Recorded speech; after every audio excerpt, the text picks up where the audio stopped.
James stepped behind the front desk of the old Marwood Hotel, where the brass keys gleamed under the dim lighting of the lobby.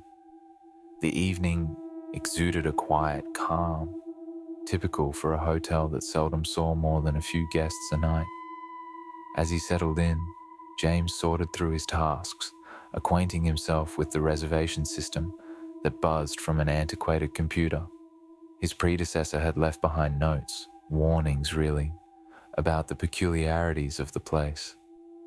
However, James regarded these as nothing more than quirky anecdotes from a superstitious former employee. As the night deepened, a slow trickle of guests began to arrive. An elderly couple, a man in a crisply tailored business suit, and a family of 3, all checked in with the minimal exchange of weary smiles and nods. James handed them their keys, watched as they ascended the staircase, and then returned to his novel, the surrounding silence enveloping him like a thick blanket. Time drifted by, punctuated only by the rhythmic ticking of the grandfather clock, nestled in the corner of the lobby. Occasionally, James cast glances at the guest ledger, noting that none of the evening's arrivals had come back down to check out. Driven by a growing curiosity, as the clock hands moved past 3, he decided to make his rounds, a task to stave off the creeping sleepiness. His footsteps were muffled by the plush carpet as he climbed the stairs. The second floor lay in a silence as profound as a crypt. James paused at each door, listening intently for any sign of the usual nighttime activities, a distant television show, whispered conversations, or even the soft, steady breathing of sleeping guests.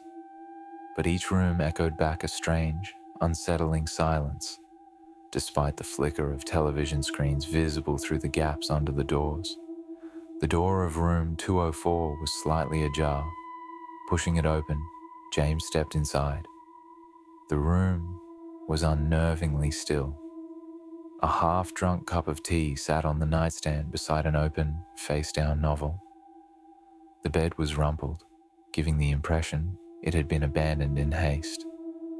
A chill ran down James's spine, a sense of immediacy hanging in the air, as if someone had just been there. As he moved from room to room, the scenes were unsettlingly similar, signs of occupancy with no occupants, an air of recent abandonment that made the silence all the more eerie. The last door at the end of the corridor was different. It was not just ajar, but also emitted a cold draft that seemed to beckon. Inside, the air was heavier, almost palpable with an unknown dread. The wall opposite the bed was covered in scratched dates, each marking a seemingly significant event. The most recent one was dated just the night before. James's stomach tightened as he traced the markings with his fingers, each scratch deep and frantic, hinting at desperation. Returning to the lobby, James sat heavily in his chair, his hands trembling. The hotel had taken on a different character, alive with stories he was only beginning to sense but could not yet understand. He reopened the guest ledger, the names and dates blurring together, none followed by a checkout entry. As dawn began to break, casting long, ominous shadows across the floor, an unshakable feeling settled over James.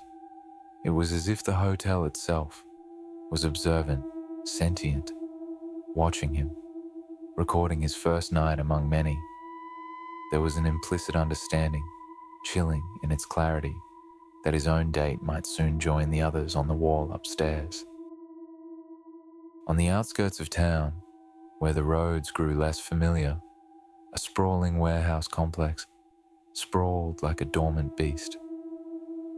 It was here that Tom began his first day, eager yet anxious about the tasks ahead. The vastness of the warehouse was intimidating, its aisles stretching like endless urban canyons, filled with crates and boxes.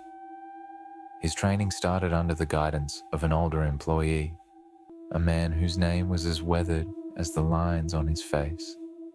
They walked through sections bustling with activity, where forklifts beeped and workers shouted across the expansive spaces. But as they ventured deeper into the heart of the warehouse for a routine inventory check, the older workers steered them into less frequented parts of the building. The air grew heavier with dust, and the sounds of the warehouse's main operations faded into a suffocating silence. Tom noticed the walls here were lined with items that seemed untouched by time, products whose labels bore faded logos of companies long forgotten. The further they went, the more the place felt like a museum of commerce, a repository of abandoned transactions. Suddenly, Tom realized he was alone. He turned to find his companion, but the man was nowhere in sight. Confused, Tom retraced their steps, but his efforts only led him deeper into a previously unnoticed section of the warehouse. This part was not on any map he had seen during his orientation. The shelves here were caked in dust, and the air was thick with the musty smell of cardboard and rust. As Tom navigated through this forgotten maze, the layout seemed to play tricks on his senses. Aisles appeared to shift, as if rearranging themselves when he looked away. Every turn he took seemed to lead him further away from the exit. Panic began to claw at his calm, as the dim overhead lights cast long shadows that twisted and turned with his every step. Then there were footsteps in the darkness, soft, echoing steps that seemed to follow just a few paces behind. Tom quickened his pace, the sound of his own breath harsh in his ears alongside the phantom steps. Every so often, he glanced over his shoulder, catching only glimpses of movement at the edge of his vision, as elusive as the warehouse's shifting paths. In his frantic search for an exit, Tom stumbled upon a cluster of old computers and machinery, their screens flickering weakly in the dim light.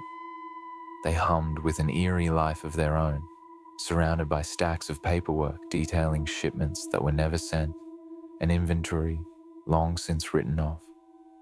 Finally, after what felt like hours, Tom emerged into the familiar parts of the warehouse. The bustling sounds of machinery and workers filled the air once again, grounding him back in reality. He left the shadowy aisles behind, the mystery of the older employee unresolved, his disappearance as much a part of the warehouse's hidden history as the abandoned goods he had stumbled upon. Back in the safety of the main warehouse floor, the reality of the job settled in, but the labyrinthine back sections and their ghostly echoes would linger in Tom's mind, a haunting reminder of his first day. Enjoyed the chills? Hit like, share the terror, and subscribe for more spooky tales.